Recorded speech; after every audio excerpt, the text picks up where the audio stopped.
Entrez dans l'adoration. Expérimentez la manifestation du Saint-Esprit.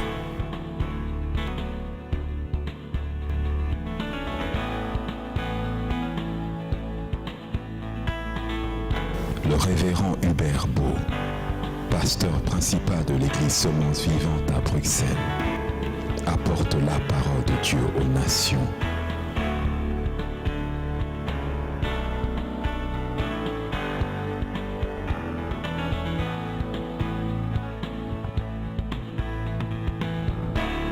Dans une adoration remplie d'onction et la démonstration du Saint-Esprit, pour libérer les hommes et les femmes de leurs liens et captivité.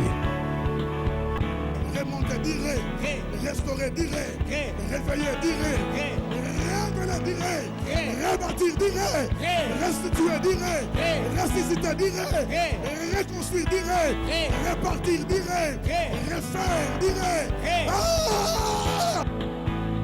Écoutez ce message qui changera la parole de Dieu. Ce matin, nous avons la grâce, le privilège de pouvoir recevoir un serviteur de Dieu parmi nous. Donc c'est lui qui va nous nourrir. C'est lui que Dieu a préparé en secret. Et nous allons simplement disposer nos cœurs à écouter. Amen. Amen. Donc, nous avons ce privilège de pouvoir recevoir les docteurs Hubert. Alléluia. Et que nous disions merci d'un cœur reconnaissant. Merci, oh Seigneur, toi. Si tu sais t'élever là où tu es, merci. Car il nous a donné Jésus-Christ, son Fils. Chante avec moi, merci, merci, oh yeah, d'un cœur reconnaissant. Give him praise, merci, oh yeah, oh Seigneur, toi, merci, merci, car il nous a donné, il nous a donné.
Alléluia.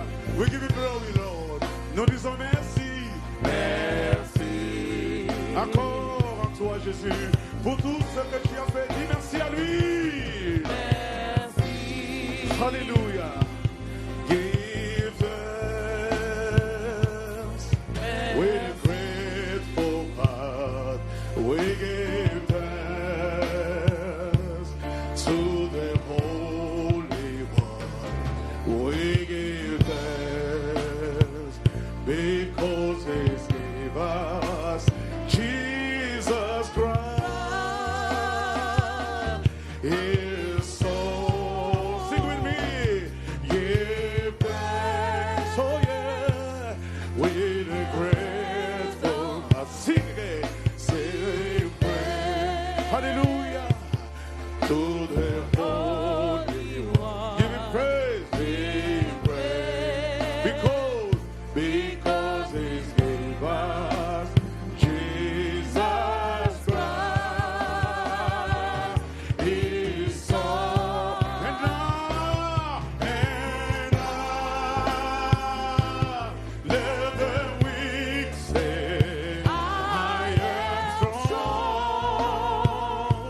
Let it pousser. I am free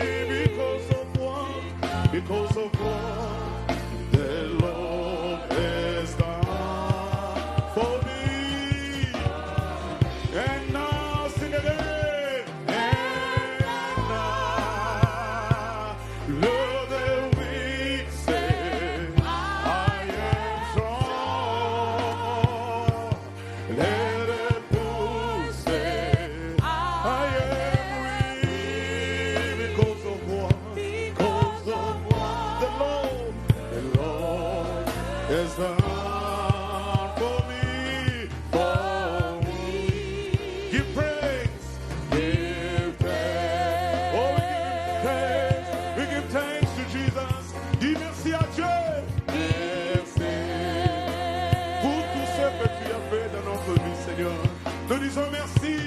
Merci. Si nous pouvons acclamer plus fort en lui remerciant de cette vie qu'il nous a donnée. Merci. Allez-y encore, acclamez plus fort. Merci. Merci la chorale, prenez vos places. Merci beaucoup. Merci beaucoup. Merci, prenez vos places. Oh, quelle joie. Quel bonheur d'être dans sa présence. La Bible dit que sa présence nous fait toujours du bien. Et ce matin, merci, nous allons pouvoir encore passer des bons moments ensemble par sa présence. Alléluia. J'ai dit merci à Dieu de nous avoir permis d'être ensemble ce matin, parce que ce n'est pas une habitude de se réveiller chaque matin. La Bible dit que les bontés de Dieu ne sont pas épuisées, car elles se renouvellent chaque matin. Et j'ai dit merci à notre pasteur, le pasteur Germain, pour la confiance qu'il a accordée à ma personne, ainsi qu'à mon ministère. Cet auditoire, c'est un grand auditoire. Vous êtes un grand peuple, vous êtes une grande église. Merci à l'homme de Dieu. Et aussi à la première dame, elle est très gentille. Merci, servant de l'Éternel. Je suis dans la joie. Est-ce que quelqu'un peut dire, je suis dans la joie? Parce que ma prédication de ce soir sera basée sur la joie. Le thème de mon message ce matin, ça sera la joie. Et je bénis Dieu pendant que notre sœur conduisait la chorale, nous a lu un très bon verset qui dit « Entrons dans sa présence avec des cris de joie ». Et lorsque le bien-aimé est venu aussi, il a dit « Dans sa maison, il n'y a que de la joie ». C'est un message que Dieu m'a donné, puisqu'aujourd'hui c'est un dimanche de la Pentecôte. La Bible dit, car le fruit de l'esprit, on ne parle pas de fruit en pluriel, mais on parle de fruit au singulier, le fruit de l'esprit. On commence, c'est l'amour, la joie, la paix, la patience. Mais Dieu m'a donné ce message que je vais parler sur un des fruits de l'esprit qui est la joie. Pourquoi la joie? Parce que quelqu'un dans la Bible nous conseille. On va lire la parole de Dieu avant d'ouvrir. Philippiens chapitre 3.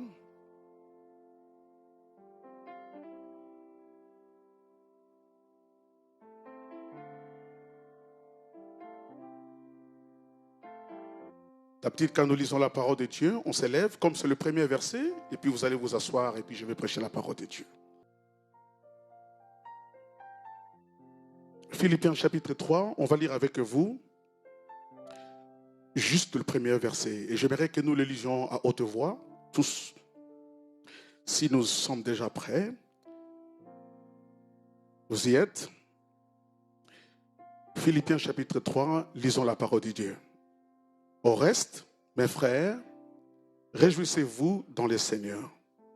Je n'aimais là ce point de vous écrire la même chose.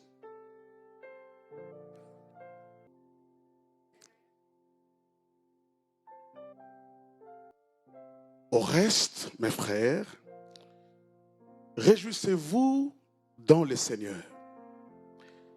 Je ne cesserai pas, à chaque fois que je vais vous écrire ces choses, de vous les répéter. Et c'est là, sans ambiguïté, je vais répéter la même chose en vous conseillant de vous réjouir dans le Seigneur.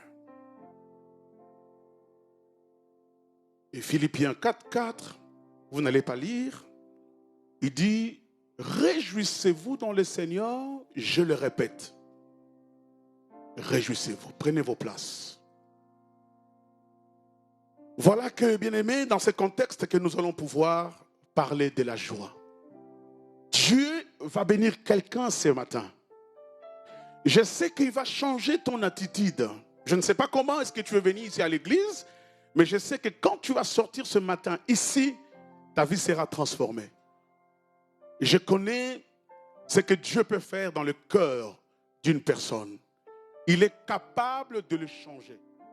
Dans ce contexte ici, il est difficile d'en passer, de parler de celui qui a écrit ce livre. C'est un apôtre qui se trouve dans une position affaiblie parce que pendant qu'il est en train d'écrire cette lettre, il est lui-même dans la prison.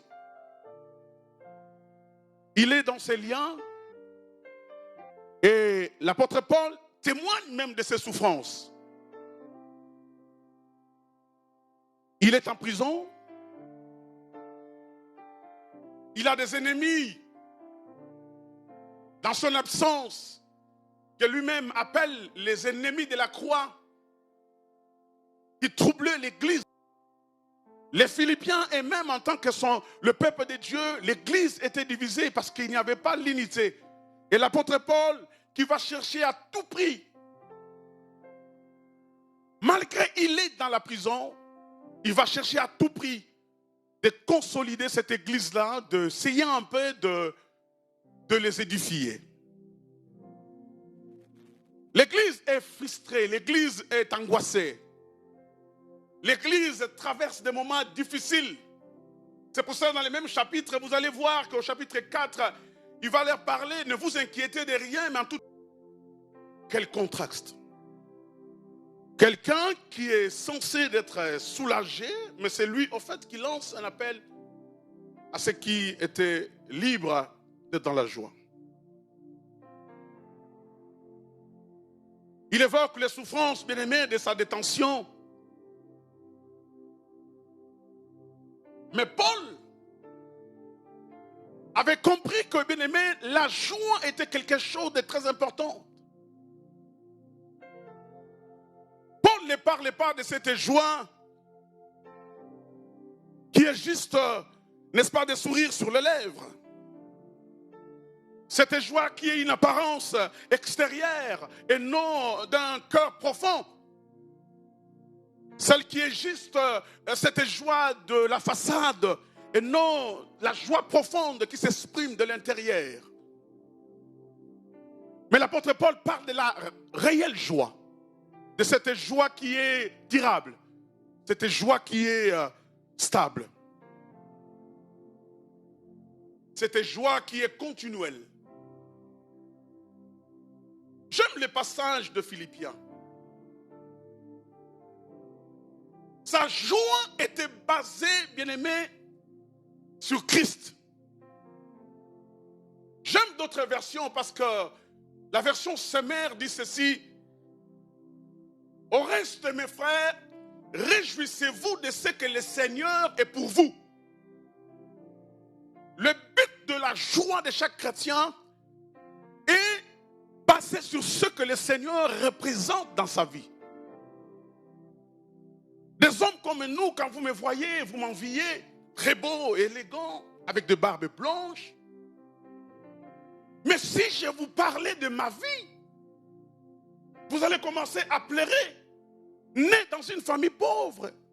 Je me dis, mais des hommes comme nous pouvons... Moi, tu ne peux pas me dire, adore Dieu. Je n'ai pas envie de quelqu'un de me dire, loue Dieu ou lève-toi pour louer Dieu. Non. Réjouissez-vous de ce que le Seigneur est pour vous. Et l'apôtre Paul en témoigne. Il dit pour lui, sa joie était basée sur Christ. Qu'est-ce qu'il dit en Philippiens chapitre 4? Il dit réjouissez-vous dans le Seigneur, je le répète, réjouissez-vous. Et dans Philippiens chapitre 2 au verset 18, il dit quelque chose, l'apôtre Paul, il dit ceci. Vous aussi, réjouissez-vous de même et réjouissez-vous avec moi. Réjouissez de même quelqu'un qui est dans la prison. Parce que sa joie ne dépendait pas des circonstances. Parce que si sa joie dépendait des circonstances, les circonstances dans lesquelles l'apôtre Paul se trouvait, ce n'étaient pas des circonstances qui pouvaient lui permettre d'être dans la joie. Il était dans la prison. Au chapitre 1er, au verset 18, il dit encore quelque chose de bien. Il dit, qu'importe, de toute manière que ce soit pour l'apparence, que ce soit sincèrement, Christ n'est pas moins annoncé. Je m'en réjouis et je m'en réjouirai encore. Son objectif, c'était de se réjouir de ce que l'évangile de Jésus était annoncé. La joie ici, ce n'est pas une joie éphémère. Ce n'est pas une joie qui est basée sur le nombre de likes qu'on a likés à votre compte YouTube. J'ai 1 million de vues. Non. Ce n'est pas la joie d'avoir acheté une maison ou avoir une voiture de dernier cri. Non. Ce n'est pas la joie de se marier dont maintenant le Seigneur m'a donné un mari. Non, ce n'est pas ça. Ça, ce sont des joies éphémères. Si vous voulez voir des gens qui se réjouissent, aller dans des stades, vous allez voir que quand on joue, quand on joue le football, quand on joue un match, vous allez voir que les gens se réjouissent. Mais après, ils oublient tout.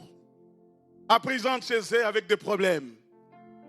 La Bible dit, je ne m'en lasserai pas de vous écrire la même chose. Et il dit, c'est là pour vous est salutaire. Ça veut dire que la joie est pour vous constitue quelque chose de sali.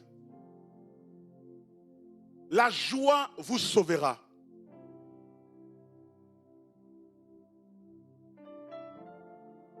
Dans Galates chapitre 6 au verset 14, l'apôtre Paul dit, loin de moi la pensée de me glorifier outre mesure que de la croix. Il met en emphasis, n'est-ce pas? Il met sur l'accent la croix, l'œuvre de Jésus-Christ. Jésus est tout pour l'apôtre Paul. Et c'est un sujet pour nous de se réjouir, d'être dans la joie. Et à la fin, Didier, Emmanuel, on va chanter « Venez chanter de joie au terme, avec la chorale. On va célébrer Dieu. En quoi est basée votre joie? Parce que si vous avez basé votre joie sur le bien, sur les enfants que tu as, les jours où le Seigneur en décidera autrement, ta joie partira. Combien étaient mariés mais qui sont aujourd'hui divorcés? Ce n'est pas la joie qui est la garantie. Ce n'est pas le mariage qui est la garantie de votre joie. Ni les diplômes que tu as obtenus qui sont garantis de votre joie. Réjouissez-vous dans le Seigneur. Alléluia. Réjouissez-vous dans le Seigneur. Oh, ça mérite des acclamations. Ça mérite des acclamations, ça mérite des cris de joie. Parce que là, nous parlons de la joie. Et moi, ça m'étonne que tu aies toujours resté assis pendant que toi, tu acclames, pendant que tu dis gloire à Dieu. On se lève et on bouscule cet endroit. On dit merci à Dieu. Ah oui, c'est ça la joie. La joie ne peut pas être contraire de ce que vous faites maintenant. C'est de s'élever et de dire Amen, Alléluia, gloire à Dieu et de t'acclamer encore plus fort. Soyez dans la joie, prenez vos places, soyez dans la joie. Et si vous allez chez les docteurs, on vous dit que non, le rire fait aussi bien pour la santé. Il y a certaines personnes qui ne rient jamais. Il y a certaines personnes, depuis qu'il est venu à l'église, même quand le prédicateur fait rire, lui, il ne rit jamais. Il regarde comme ça avec un visage courriasse.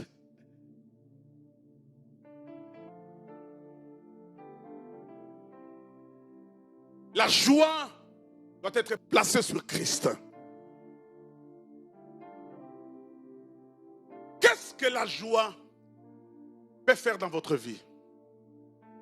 Vous savez, la joie a des avantages énormes.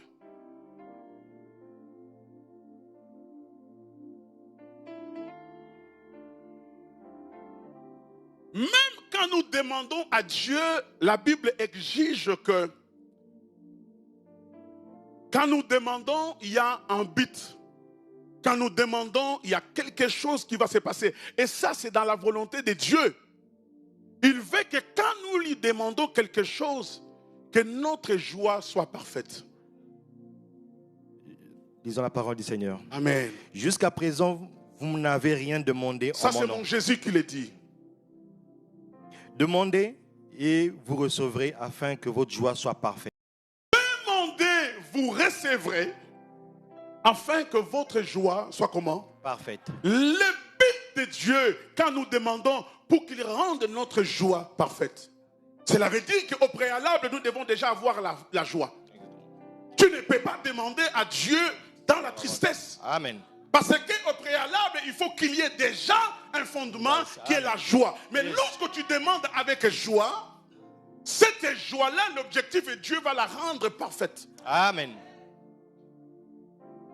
C'est pour cela que David s'est préparé déjà d'avance avant d'aller à la maison du Seigneur. Il dit, je suis dans la joie. Amen. Lorsqu'on m'annonce, lorsqu'on me dit, allons dans la maison de l'Éternel. Amen. La Bible dit qu'entrez dans sa présence avec des cris de joie. Parce que si vous n'avez pas cette attitude-là de joie, même quand vous venez à l'église, vos offrandes seront médiocres. Amen. Vos dîmes seront médiocres. Amen. La façon de louer Dieu sera médiocre. Amen. Vous allez voir que le choriste chante, mais toi tu regardes tous les mouvements qui se font à l'église.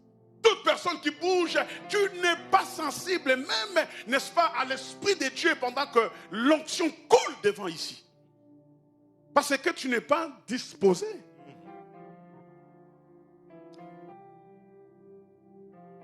Jusqu'à présent, vous n'avez pas encore demandé.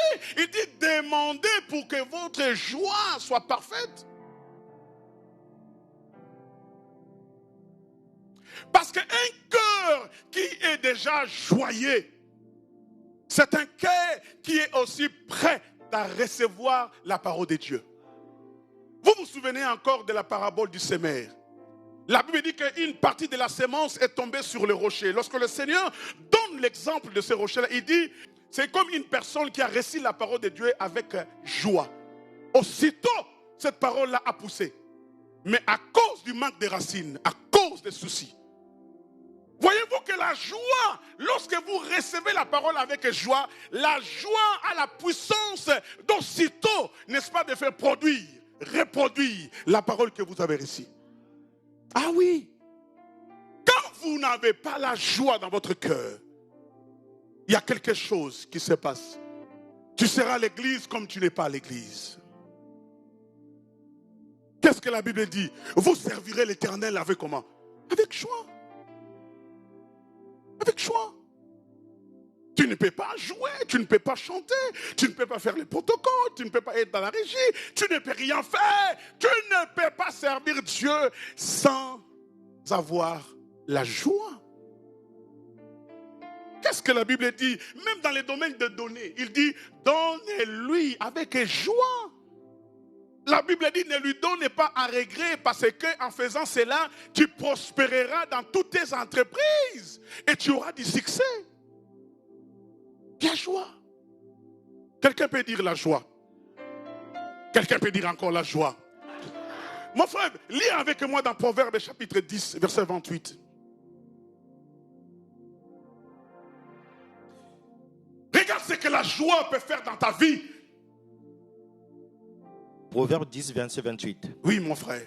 L'attente des justes n'est que joie. Oui, L'espérance des justes n'est que joie. L'attente de ceux qui attendent la réponse de Dieu n'est que joie. Tu as prié, mais attends avec joie. Amen. Ah, vos amens sont médiocres. Donne-moi un amen et bien. Amen.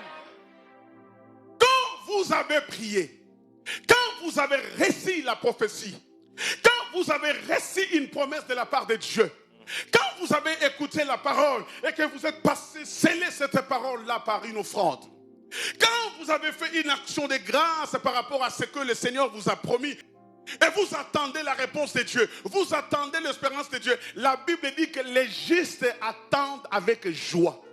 Amen. Combien de gens sont fatigués? Combien de gens ont déjà abandonné? Parce que depuis qu'il est venu à l'église, il était venu pour un but, pour un objectif, d'avoir le mariage. Mais jusque-là, ça dire. Ah, mais je te dis que le mariage est là, tu auras ton mariage. Il est là parce qu'il est malade, il attend sa guérison. Mais attends, il y avait un homme qui était là 38 ans dans la piscine de Bethesda. Il était là. Mais il y avait un jour où le Seigneur est venu.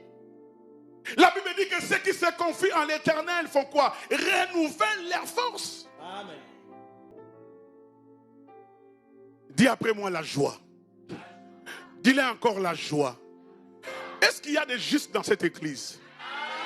Et est-ce qu'il y a des justes dans cette église qui peuvent attendre les promesses avec joie?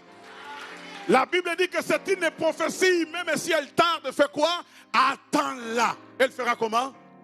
Elle s'accomplira. Comment? Certainement.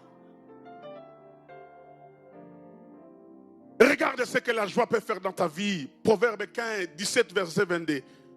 Proverbe 17, verset 22, mon frère. Un cœur joyeux est un bon remède. Oui. Mais un esprit abattu déchaisse les os. Un cœur joyeux est un bon médicament. Amen. J'aime ça en anglais. A joyful heart is a good medicine. Yes. Merci mon frère. Un cœur joyeux est un bon remède. Amen. Des hommes comme nous, mon frère, si tu es avec moi, tu vas commencer à rire toute la journée. Oui, maman. Et c'est difficile de me voir tomber malade. Non, je ne tombe pas malade. Pas souvent en tout cas. Parce que celui qui a un cœur joyeux, vous allez le voir avec moi, il est rajeuni du fait tout simplement d'avoir un cœur joyeux. Amen. Oui, mon frère. Il y a des gens comme ça, tu les regardes, il a à peine 30 ans, mais c'est comme une personne qui a 50 ans. Beaucoup de problèmes. Amen. La Bible dit un cœur joyeux est un bon remède, mais un esprit abattu dessèche les os. Parce que l'ennemi de la joie, c'est les inquiétudes. C'est pour cela, dans Philippiens, lorsque l'apôtre Paul parle de la joie, il ne va pas manquer de parler, ne vous inquiétez de rien. Amen. Parce que les soucis, c'est un poison. Les soucis vous rongera votre vie. Quelqu'un qui a des soucis, même sa façon de s'habiller va se voir. Ah oui, les soucis. Tu ne peux pas sortir de chez toi sans que tu regardes le miroir, tu dis waouh, je suis belle. Amen. Ah oui, un cœur joyeux se prépare déjà. Avant qu'on t'envie, toi-même tu te dis waouh, Hubert, là. Yes.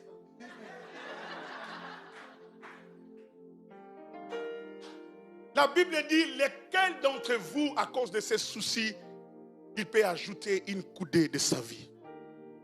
Parce que tu t'inquiètes. Est-ce que as-tu le pouvoir d'ajouter une coudée, même un cheveu dans tes cheveux? Et tu as le pouvoir là. Il dit ne vous inquiétez de rien, ni du lendemain, ni de ce que vous allez manger, ni de ce que vous allez boire, car votre Père prendra soin de vous. Et le lendemain prendra soin de soi-même. Quand je lis ce verset, je me dis, comment est-ce que le Seigneur peut nous rabaisser? Il dit, regardez les oiseaux du ciel. Le Seigneur nous rabaisse au niveau des oiseaux. Il dit, il ne sème ni ne moissonne. Mais il dit, votre Père les nourrit. Et le Seigneur nous pose la question, ne valez-vous pas plus que les passereaux? Waouh! Comment est-ce que mon Jésus peut me comparer avec un moineau? Comment est-ce que mon Jésus peut me comparer avec un moineau? Il dit, est-ce que vous ne valez-vous pas plus qu'un moineau, plus qu'un passereau? Comment, bien-aimé, tu peux être rabaissé au niveau des oiseaux? Il dit, mais regardez, ils ne sèment ni ne moissonnent, mais votre Père les nourrit tous les jours. Vous ne valez pas plus que ces oiseaux? La Bible dit, bien-aimé, l'esprit de l'homme les soutiendra dans sa maladie. Mais lorsque l'esprit de l'homme est abattu, qui peut le soutenir? Parce que quand tu es abattu dans ton cœur, il te reste que l'accident vasculaire cérébral. En abréviation, c'est quoi? AVC. Mon frère, lis-moi le chapitre 15, Proverbe, verset 13.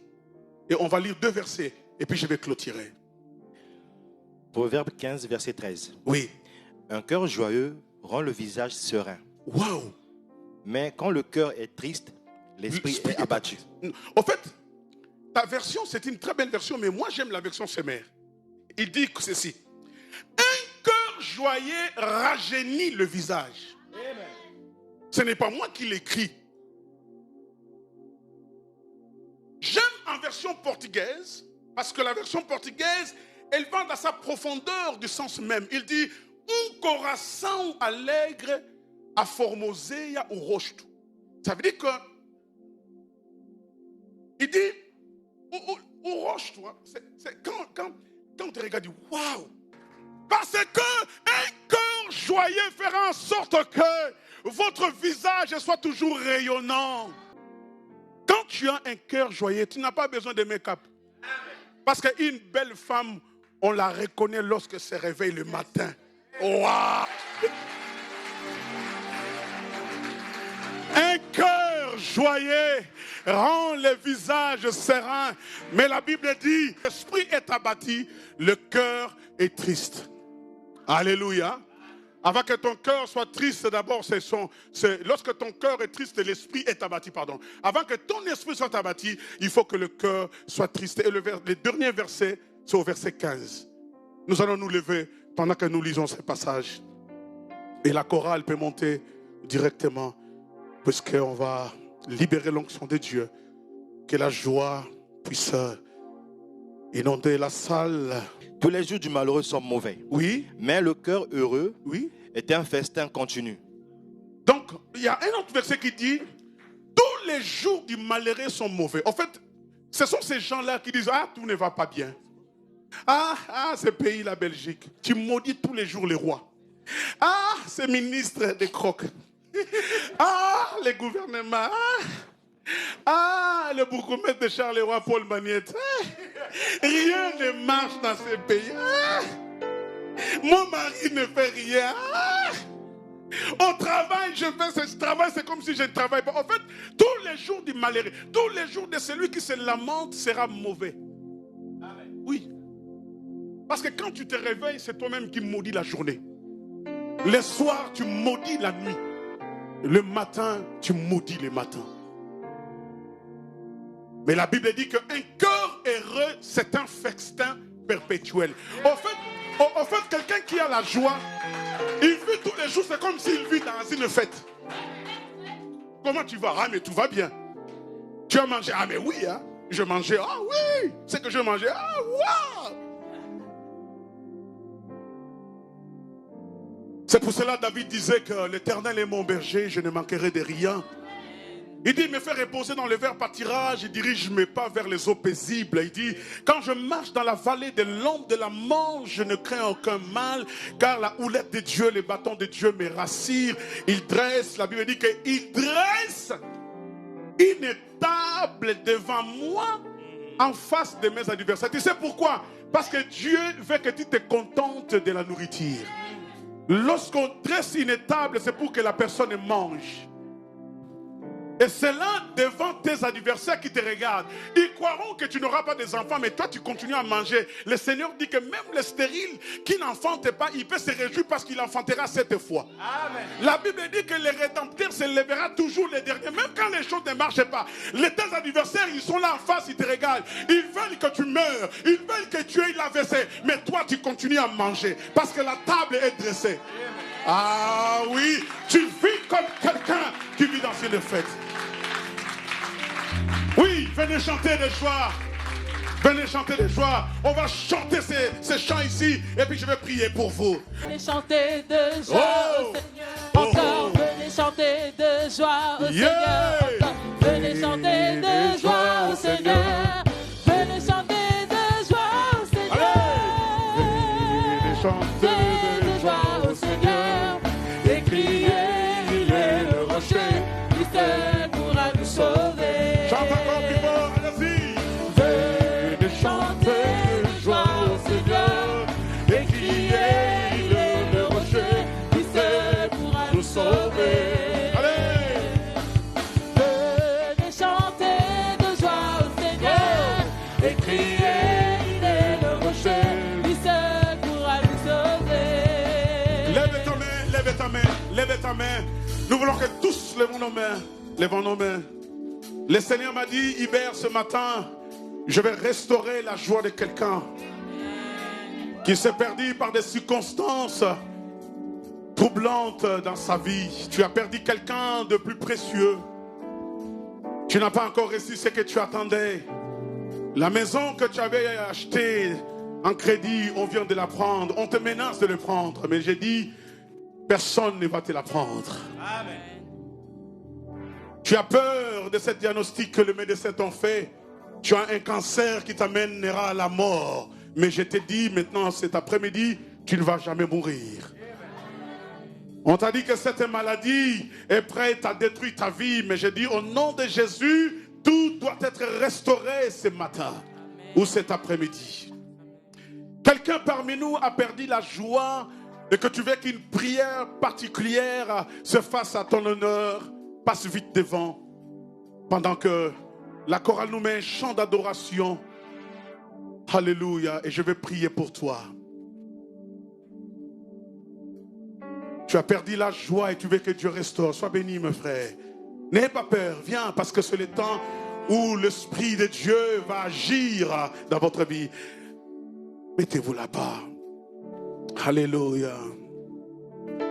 Reçois de moi les parfums qui te disent la beauté de ton nom à mon âme perdue. Chante avec moi. Je veux n'être que toi. Béni soit les noms, béni soit les noms, béni soit le nom du Seigneur.